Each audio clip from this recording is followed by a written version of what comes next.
I always thought about harming myself. I'm shy. I struggled with making friends. I never thought I could do anything. I have extremely low self esteem. Lately, I've been eating my pain away.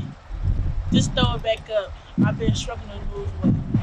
Somebody said I don't fit in just because I wear my hair the way I like it. 1 out of 5 American girls suffer from mental health problems. Don't be that girl. Talk to someone. Those thoughts I had are long gone, for I have a future I need to get to. In order to get better, I had to do better. I learned how to make friends. I believe in myself. That's when everyone else did, I set an example. Instead of me eating everything, I started watching my calories. The weight is falling off. I wanted to change my hair, but I decided it was for me. It's for me. A PSA from the Curvy Girl Project.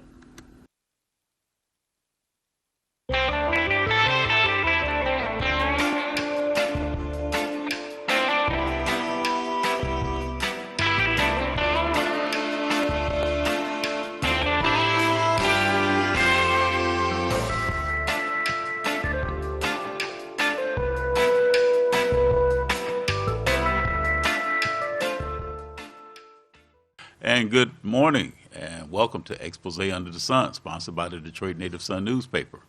My name is Darwin Griffin. I'll be your host for the next half an hour, and our show is live, and we are live in the city of Highland Park, Michigan, under the auspices of the Honorable Mayor Glenda McDonald, and we're also viewed on other streaming sources, as well as in the phenomenal city of Detroit, Michigan, under the auspices of the Honorable Mayor Mike Duggan.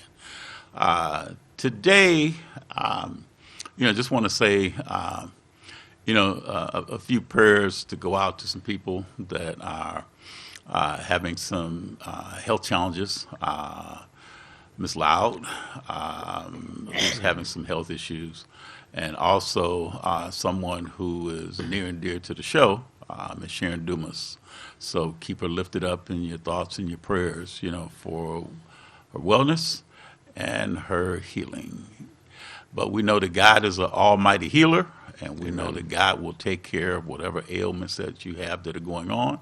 But God has messengers here on this earth that are able to do some of the things that he needs to have done to us to keep our wellness and keep our health up.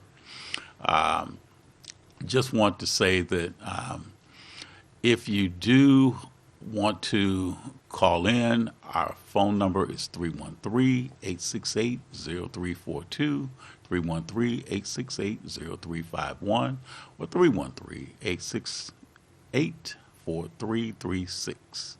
And our website is www.tv33whpr.com. And again, we are sponsored by the Detroit Native Sun newspaper under the ownership of Miss Valerie Lockhart. But we want to make certain, too, that, you tune in because I love to get educated, love to get information. My degree is in biology, and I've dissected a few, animals in my day. But, you're never too old to learn something, and you're never too old to gain some type of knowledge. Sadly, you may find out after the fact, but hopefully, there's a lot of things that are preventative that you should also think about and adhere to as well. Your diet, some of the things that you do, don't overexert yourself. Look in terms of, say, at your age. Look at some of the things that we do now that we couldn't do back then. But thanks to my guest, there may be some things that mentally you might think that you can't do that you used to be able to do. But now you may find out you're getting a new lease on life, and you'll be able to do some of the things that you did back when you were in your teens and in your 20s and 30s. Now that you may be in your 50s or your 60s, you don't have to settle for saying, I'll never be able to do that again. And you may be able to do that again now. But without further ado, my special guest today is Mr. James Gregg, Dr. James Gregg, and he's with the Gregg Chiropractic Life Centers Dr. Greg. It's a pleasure to have you on the show with us Darwin, today. it's my absolute pleasure. But let's first go into a few things, because there's a lot of people that don't understand and don't know about chiropractic health. Yes. Define chiropractic health. Simply defined, chiropractic is a profession that is based upon how the body scientifically works. You don't have to make it very, very complex if you just understand the working mechanism of this human body that God has given us. If you look very simply at this right here, this happens to be a spine. People call it the backbone. And it's made up of approximately 24 to 26 bones. They're stacked on top of each other, and they form something called the spinal column. Now, if we look at the top, you're going to see a big yellow thing sticking out here. That happens to be the spinal cord. Inside of here, there's a canal. That cord runs from the top of the base of the brain all the way through there. You can see it coming out the bottom right here. Now, the one thing missing here, obviously, is the brain that sits right there. So the cord comes off the base of the brain, and then we see these little yellow projections. Well, those happen to be the nerves of the body. Now, the brain, the spinal cord, and the nerves, when they are hooked up together, they form a system of the body. Happens to be called the nervous system, more specifically, the central nervous system. And if we were to look it up to find out what does this system do inside of our body, it would tell you very simply that the job of the nervous system is to integrate and coordinate all body systems, not some, but every single system of the human body is dependent upon this system. So basically itself, through bumps and bangs and falls and injuries throughout our lives, these vertebrae, which are movable, move out of position. Now when they do, they block one of those nerves. Well, that nerve has the ability itself to transmit energy from wherever it's going back to the brain, and from the brain back to that area. Well, if we block that nerve, or put pressure on that particular nerve, wherever that nerve is going to, if there is a need to transmit to the brain that there is a problem, it's impeded, which means very simply, it's either diminished or you don't feel it at all. The big thing that happens when this occurs is that pain occurs in the body, and pain is nothing more than a warning or an indicator that there is a problem. But the pain is not the problem. It's what's causing the pain is the problem. And through television and a lot of advertising, whatever, people have got wrapped up in pain because it hurts. Well, it's understandable if you want to treat the pain, but you can't stop there. You got to take the second step, and the second step is to find out what is causing it. Once you correct the cause, the pain goes away. So it's like sometimes people put a Band-Aid on it. That's correct. And instead of them actually curing what it is that's causing the pain, they just may alleviate some of the pain at that time, but then the pain reoccurs because you haven't got to the root Right. what the problem is. And we have been taught, and I call TV the greatest doctor in the world, because there's not an hour that goes by without some kind of commercial for some kind of medication. Right. So there's many medications we can take and either deaden the nerve to a point that you don't feel the pain or reduce it, and we think it's marvelous.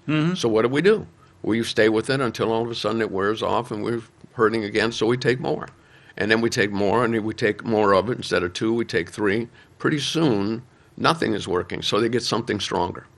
And they go on and on and on and on. In many cases itself, they end up in situations where they become a drug addict. Well, and that's the thing, because it seems like the big pharma gets bigger and bigger. They do. And richer. That's correct. Because just like you're saying, you can take something for a pain that you have, but then you're steady buying more and more and more of these painkillers, as opposed to you finding what, as you said, is causing the pain and to alleviate that. And that's the key, because, thank God that we have in this country of ours tremendous medications that can only not only affect pain, but help us immensely. But we're not designed to live on them, but most people live on them.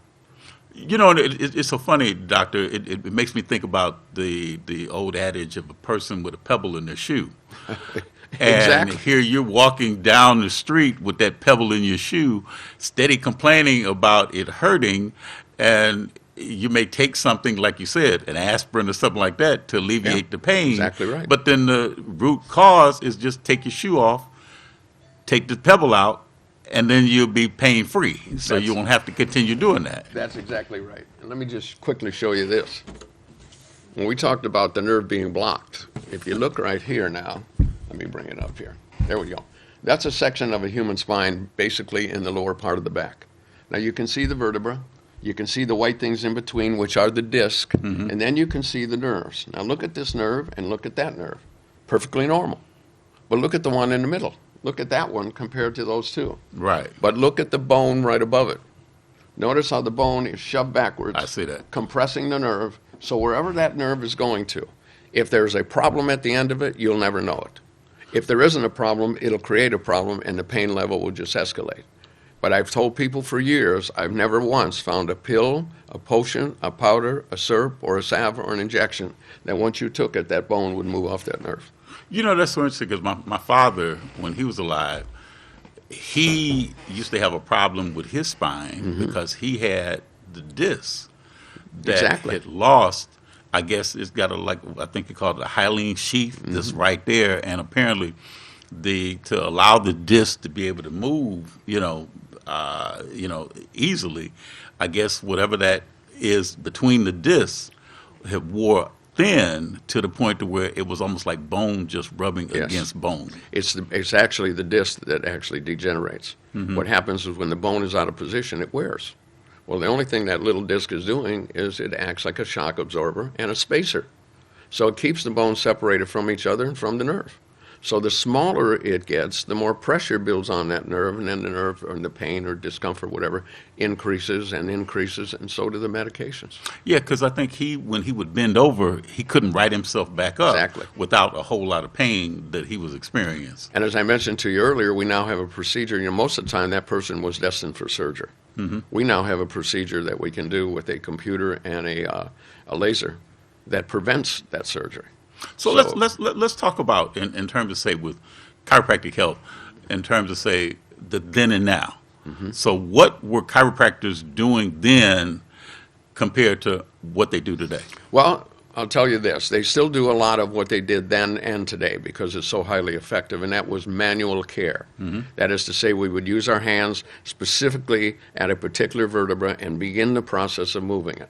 Once you move it like that, sometimes you'll hear a popping noise or a cracking noise, and sometimes that scared people. But the popping or cracking really is not the bone moving as much as it is the breaking of a vacuum. Once people start to understand that, of course, then they went ahead with their care, and we didn't really have an issue. Well, today, through, again, technology, we now have the availability of actually moving that vertebra with a computer. And not a lot of doctors have it, but again, it's a very advanced system. But it allows us now to take a bone, and the beautiful part about the computer is when we scan the area, you can see it on the screen. We can treat the area, and you can see that on the screen. So you can see the before and after with no pain at all. So you see how the bone may have been, there wasn't an alignment. Correct. And then after you have this computerized Right. treatment done, then you could see the bone being back in alignment. Well, many times it won't go all the way back because you have to treat it several times because, again, there's other factors. We got tissue around it. We got the disc, which is degenerated. So there are several factors involved. So it may take a period of time before that individual not only feels better, but understands enough about how to take care of it so it doesn't happen again. Now, one thing I know I had somebody wanted me to ask you a question. So at what age do you find, or is there an age that you find that more so utilize the services that you do as a chiropractor? Well, what I have taught to my patients and to many groups that I have spoken to, the youngest time that you would start a baby, if you will, into chiropractic is when they're born. My sons were adjusted. I delivered them, but both of my sons, I should say, when they were delivered, within probably 2 or 3 minutes, they were adjusted. Now, why? Well, if you watch the birth process itself, it's tough. Usually they have to turn the baby's head to clear the shoulder, and it's a turning, pulling type of move. That move itself, even though necessary in many cases itself, still creates a lot of problems. Well, suppose we can move that bone immediately right back to where it should be and leave them alone. Well, you're not going to stop kids from bumps and bangs and falls and injuries because that's what kids do. So we periodically check them along the way in this form of prevention, trying to keep them healthy instead of letting them get sick and then try to get them well. So you could have a child at birth Yeah, that could utilize the Correct. services from a chiropractor. and we have a lot of them. And so now then, when you're looking in terms of, say, at the services that you would provide, like with the treatment that you would give, they would make an appointment to come into your office, and then what do you do at that point? I mean, At that point, we would do a history. We would check and see what problems they're having, how long the problems have been with them, are there traumas involved, auto accidents, falls, injuries, whatever. And then we do an examination. We go through the examination findings itself, and then when x-rays are necessary, we take x-rays. So now we have the physical findings and we have the actual x-ray.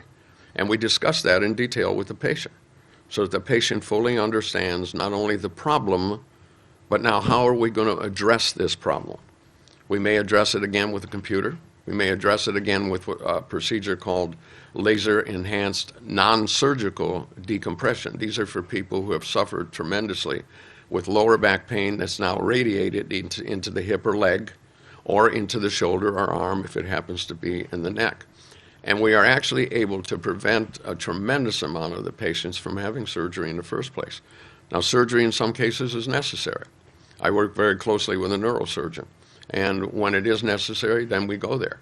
But we try our level best not to go there because surgery, even when it's necessary, doesn't come without problems. So if we can prevent the problem and reestablish the pretty much normal life of that individual, it's a far better way to go. so you basically do a consultation with the patient Oh, yeah. first. So you may do maybe like a session or a couple of sessions with the patient to kind of go over with them what what the care may be for that person, and discuss with them what you would do so that everybody's on board with Yes. what the procedure might be to alleviate whatever. And we go one step further. We have something called an orientation, which Okay. doctors used to do a long time ago. I don't know why they ever stopped. Because a lot of the people coming in may think that they know certain things, but in reality, they don't because nobody ever teaches them.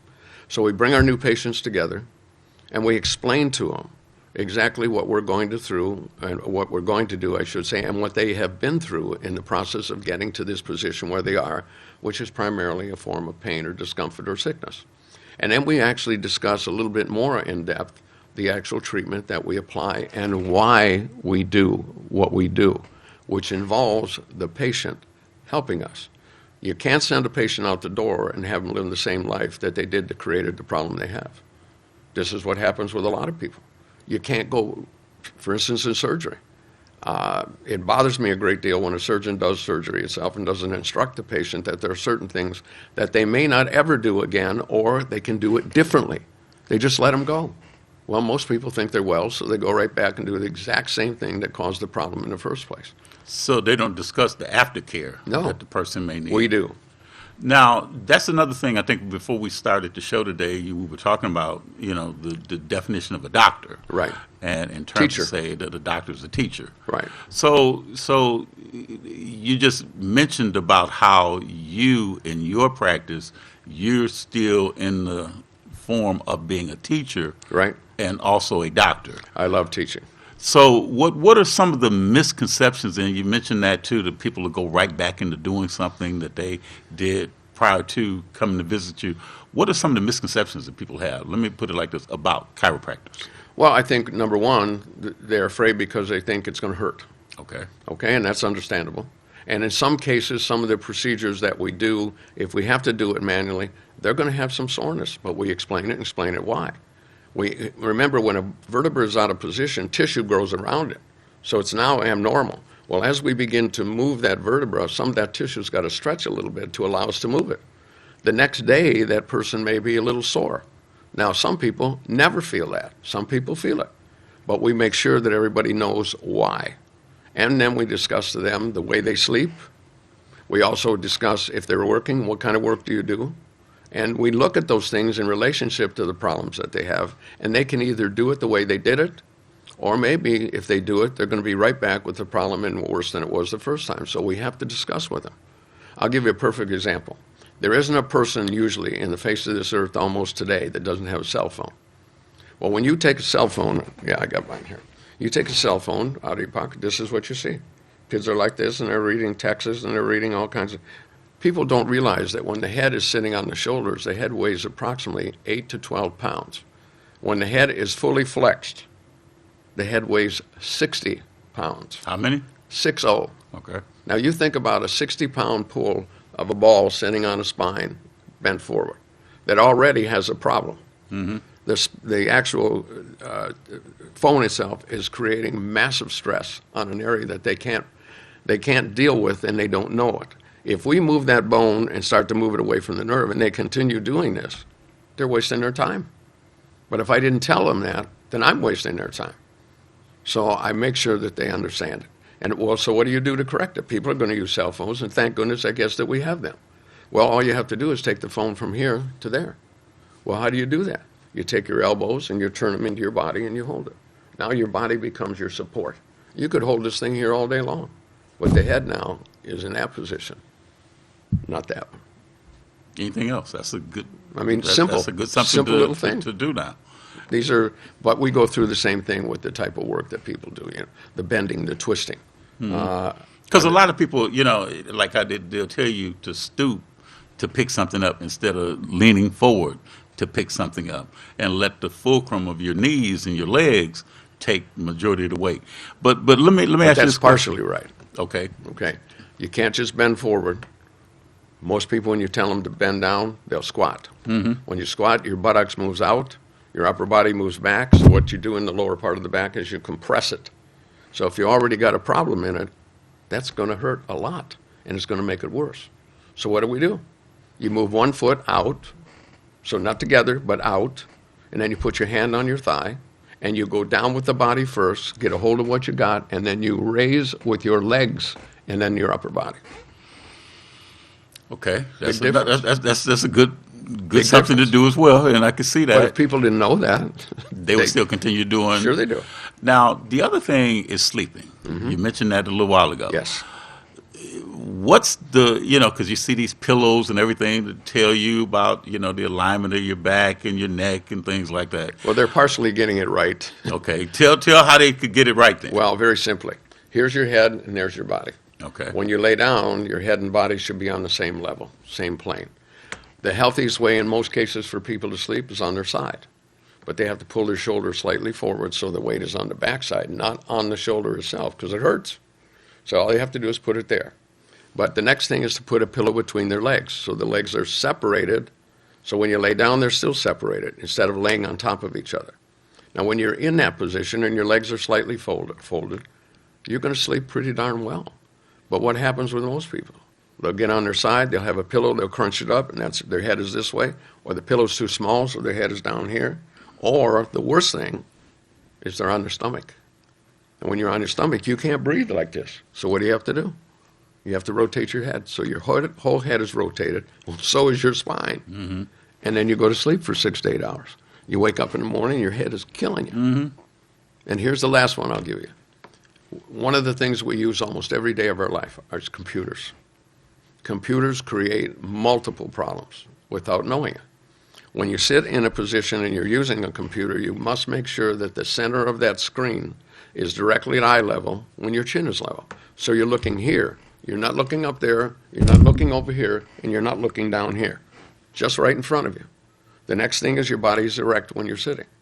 Now, with all of that being said, if you can, it's better that you don't sit for maybe more than an hour or so. Get up and move around a little bit.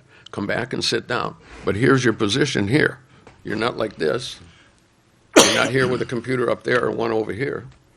This is why so many people are always rubbing their Right, especially if they use computers all day. But these are the things you can see that if we did not discuss with a person, the work that we're doing, throw it out the window because you're going right back into the same life. So talk about in terms of, say, you know, in the few minutes we have left, about does insurance cover for chiropractic care? Most all insurances do to some degree. There are co-pays. And we look at that, we study that before we go back in so the patient fully understands what they're faced with. It bothers me a great deal today that the way the insurances are really set up. I'll give you an example. When we see certain things on an X-ray, it requires an MRI to be done. Mm-hmm. Now, the MRI gives us a real insight as to what the quality of the disc is, what category it's in. An X-ray can't do that. An X-ray can show you the bone in the space, but it can't show you the actual disc inside. The imaging. Yes, exactly. Okay. It's very difficult to get an MRI today. And I'm talking about people whose leg is numb. Well, numbness, which people many times don't know, numbness is a stage and a level above pain. So it's an advanced problem. They want you to wait 6 to 8 weeks, almost 6 days, and they call it failed care. Now, who in their right mind would go to a doctor for 6 to 8 weeks and never get a bit better? That's what they want you to do, and I think they're just waiting for the people to get angry and just say to heck with it and don't do it at all. I don't know what their reasoning is. But when you talk to the person on the other end, you're talking to someone who doesn't understand that at all. They've got something to read, and that's what they read. So I asked to do what they call a peer-to-peer, which I talk directly, doctor to the doctor, who is supposedly denying it or going through the 6 to 8 week. And I rarely fail. But getting to that is not easy. But I mean, there's a perfect example. Once you've got an MRI and I've got the X-ray, I know exactly where to go. We might have to do that very special procedure that I mentioned to you, where we use a laser and we use a computerized table to open the disc without surgery. They don't have to have surgery. But you got to get there. Well, now, we're wrapping up. Give your contact information, if there's a website, phone number, and where you're located at. Well, I have 2 offices right now. One is in Garden City, Michigan. The other is in Troy, Michigan. The number in Garden City is 734-525-8422. Okay. In Troy, it's 491-2537, I think it is. But one is in Troy, one is in Garden City. You can contact me on your phone and stuff. You can look up Greg Chiropractic. It'll show you both locations. A lot of the people that I take care of from the Detroit area come primarily to the Troy office because it's a little closer for them at this particular point. Well, Dr. Greg, it's been a plum pleasing pleasure having you on the show with me today. You know, we definitely have to have you come back. This half hour went so fast. But you've been watching Expose Under the Sun, sponsored by the Detroit Native Sun newspaper.